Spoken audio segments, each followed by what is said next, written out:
Shalom, bon Erev Shabbat, Balak.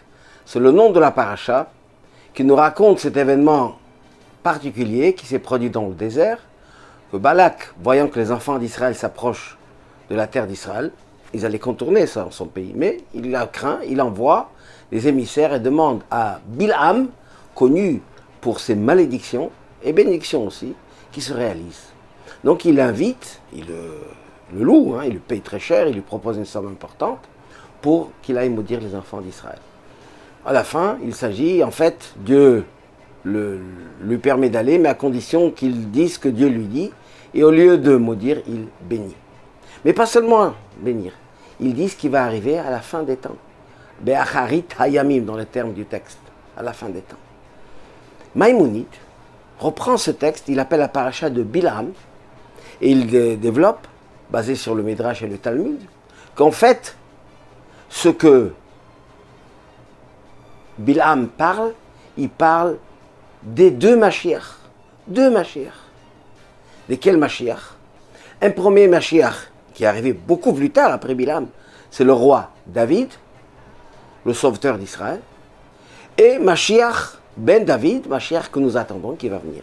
En fait, c'était des prophéties à long terme, et chaque verset qui est dit, Maïmonide explique que la première partie, c'est David Amelech, le roi David, et la deuxième partie, le roi Mashiach, celui qui descendra de David, qui viendra nous libérer de notre exil actuel.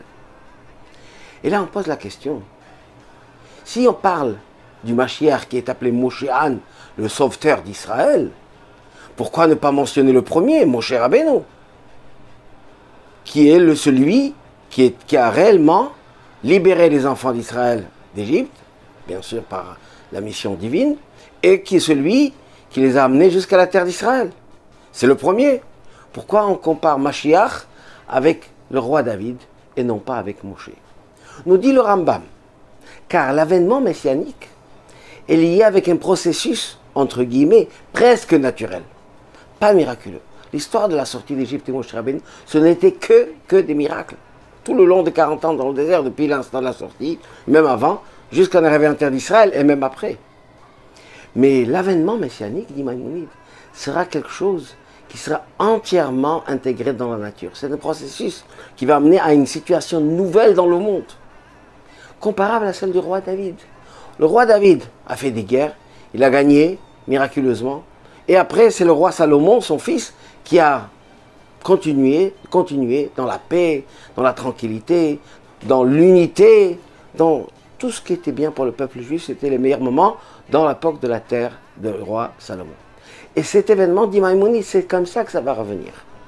Tarzor Malchut David Liyoshna. La royauté de David, la première chose qu'on sera plus soumis aux nations. Ce n'est pas les nations du monde qui décideront du sort d'Israël. Et ce n'est pas non plus la soumission aux nations. Ce sera la vraie liberté. C'est le roi Mashiach qui sera celui qui aura la mission divine d'apporter l'enseignement, la compréhension, la pédagogie. On sera tous volontaires pour avancer, pour progresser, pour faire toute la Torah et les mitzvot. Ce qui amènera la paix à l'humanité tout entière.